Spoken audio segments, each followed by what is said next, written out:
राधे राधे मित्रों, स्वागत है आपका हमारे चैनल आधार एक कदम आत्मीयता की ओर। समय के पन्नों पर लिखा एक युग, एक जीवंत उदाहरण। जब माता गंगा स्वर्ग चली गई तो महाराज शांतनु बहुत उदास हो गए। कभी कभी तड़प उठती तो वह अपनी गंगा को ढूंढते हुए गंगा तट पर जा पहुंचते। वह अपनी गंगा की लहरों में ही गंगा की छवि बनाकर घंटों उनसे बात करते। बस यूं ही वे अपने सूखे आत्मरूपी वृक्ष को गंगा की प्रति का जल दे समय व्यतीत कर रहे थे। और एक आस जो उन्हें जीवांत रखे हुए थी, जिसके सहारे वो श्वास ले रहे थे। यूं ही एक दिन भटकते भटकते उन्होंने देखा दो बालक पास में रो रहे हैं और आसपास कोई नहीं है। बहुत देखा, बहुत ढूंढा, पर कोई नजर नहीं आया। आखिर में राजा शांतनु उन दोनों बालकों को गोद में उठाकर राजगुरु के आश्रम पहुंचे, जहां बालक का नाम कृपा व बालिका का नाम कृपी रखा गया। और उन दोनों बालकों को राजगुरु को सौंप राजा शांतनु अपने राजमहल वापस आ गए।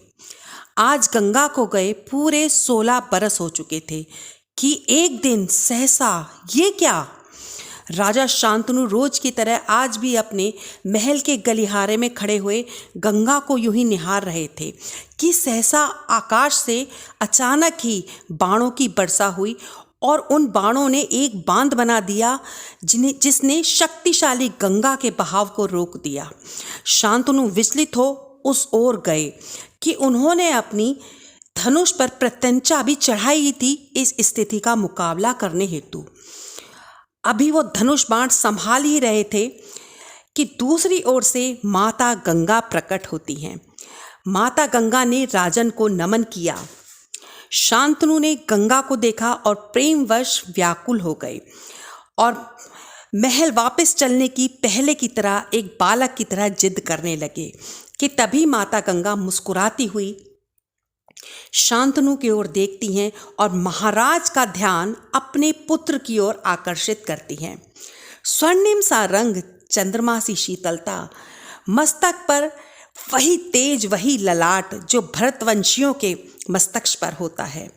वो बालक क्रीड़ा कर रहा था अपनी धनुर्विद्या से, जिसने अपने बाणों से उनकी वर्षा से गंगा को, उसके तेज बहाव को रोक दिया था और बांध बना दिया था और दूसरे ही पल मुक्त भी कर दिया था। गंगा अपने व राजा शांतनु के पुत्र देवव्रत का हाथ पकड़कर लाती है और देवव्रत से कहती है, अपने पिता के आगे शीश झुकाओ, उन्हें प्रणाम करो।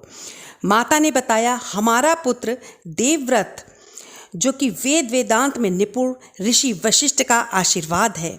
धनुर्विद्या का आशीर्वाद उन्हें ऋषि भार्गव ने दिया है और गुरु बृहस्पति ने राजनीति में निपुण होने का उन्हें आशीर्वाद दिया है। महाराज शांतनु के निर्जीव शरीर में जैसे प्राण पड़ जाते हैं। उनके आंखों के आगे, उनके नेत्रों के आगे उनकी प्रिय गंगे व पुत्र देवव्रत को खड़ा देख और इस प्रकार गंगा अपनी धरोहर को शांतनु को सौंप एक बार फिर स्वर्ग जाने की आज्ञा चाहती हैं। एक बार फिर भरतवर्षी परंपरा की विजय हुई, जन्म से ऊपर कर्म की विजय हुई और देवव्रत का तेज जैसे उजाल पक्ष के चंद्रमा की भांति दिन प्रतिदिन तेज बढ़ता चला गया। यहाँ देवव्रत अपने पुत्र को महाराज शांतनु के हाथों सौंप माता गंगा वापस चली जाती हैं। इस प्रकार तेजस्वी बालक को देख महाराज शांतनु ने उन्हें राजपुरोहित व अन्य सभी की सलाह व आशीर्वाद से युवराज घोषित किया। देवव्रत व भीष्म में क्या संबंध था, ये जानने के लिए देखें हमारा अगला भाग। हमारा चैनल आधार एक कदम आत्मीयता की ओर, इसे लाइक करें, सब्सक्राइब करें, शेयर करें। धन्यवाद।